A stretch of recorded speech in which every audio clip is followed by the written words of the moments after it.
Hi friends, ఈరోజు మీకు మీ state బ్యాంక్లో ఉన్న అకౌంట్ని బ్రాంచ్కి వెళ్ళకుండానే వేరే బ్రాంచ్కి ఏ విధంగా ట్రాన్స్ఫర్ చేయాలో ఈరోజు మీకు ఎక్స్ప్లెయిన్ చేస్తాను.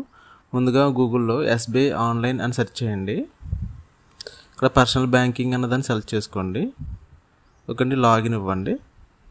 కంటిన్యూ టు లాగిన్ క్లిక్ చేయండి. ఇక్కడ మీ ఇంటర్నెట్ బ్యాంకింగ్ యొక్క యూజర్ ఐడి, పాస్వర్డ్ మరియు క్యాప్చా ఎంటర్ చేసి లాగిన్ మీద సబ్మిట్ చేయండి.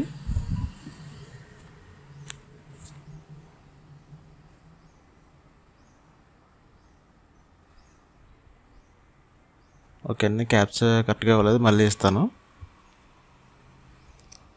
ఓకే అండి, ఇలా ఓకే కొట్టగానే మీ రిజిస్టర్డ్ మొబైల్ నెంబర్కి ఓటీపీ వస్తుంది. ఆ ఓటీపీ ఎంటర్ చేసి సబ్మిట్ కొట్టండి.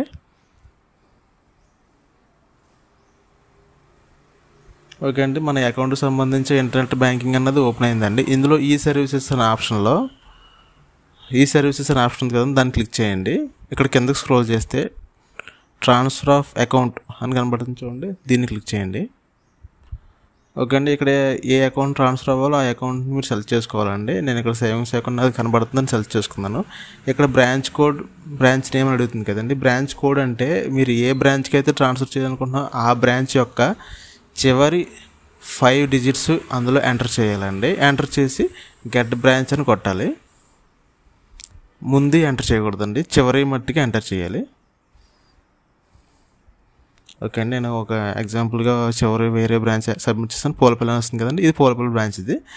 ఓకే అండి, ఇక్కడ ఐ యాక్సెప్ట్ కొట్టి సబ్మిట్ చేస్తే మీ బ్రాంచ్ ట్రాన్స్ఫర్ అన్నది ఆ బ్రాంచ్కి వెళ్ళిపోతుంది. అప్పుడు మీరు అక్కడికి వెళ్ళి ఈ ఆన్లైన్లో మీరు చెక్ చేస్తే మీకు ట్రాన్స్ఫర్ అయిపోతుంది.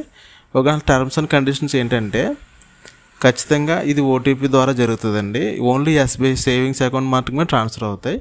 ఇలా జరగాలంటే ఫస్ట్ మీ అకౌంట్ సంబంధించి కేవైసీ డీటెయిల్స్ అన్నది కరెక్ట్గా ఉండాలి. ఏ లోన్స్ ఈ వేరే సంబంధించిన అకౌంట్స్ అయితే ఇలా ఆన్లైన్లో ట్రాన్స్ఫర్ అవ్వండి. ఓన్లీ ఎస్బీఐ అకౌంట్స్ మాత్రమే. అకౌంట్ ఒకవేళ ఫ్రీజ్ అయినా కూడా ట్రాన్స్ఫర్ అవుతుంది. ఓకే అండి, ఇవన్నీ చేసి సబ్మిట్ చేసుకోండి. ఒకవేళ ఈ సబ్మిట్ చేసిన తర్వాత ఇక్కడ పైన ఈ ట్యాబ్స్లో అప్రూవ్ అని కనబడుతుంది కదండి. ఇక్కడ అప్రూవ్ అన్నది క్లిక్ చేస్తే మీరు మీరు అప్లై చేసిన తర్వాత అదే ఎక్కడికి వచ్చింది అన్నది అప్రూవ్డ్ అయిందా కాదా అన్నది అందులో కనబడుతుందండి. ఓకే అండి, థ్యాంక్ యూ.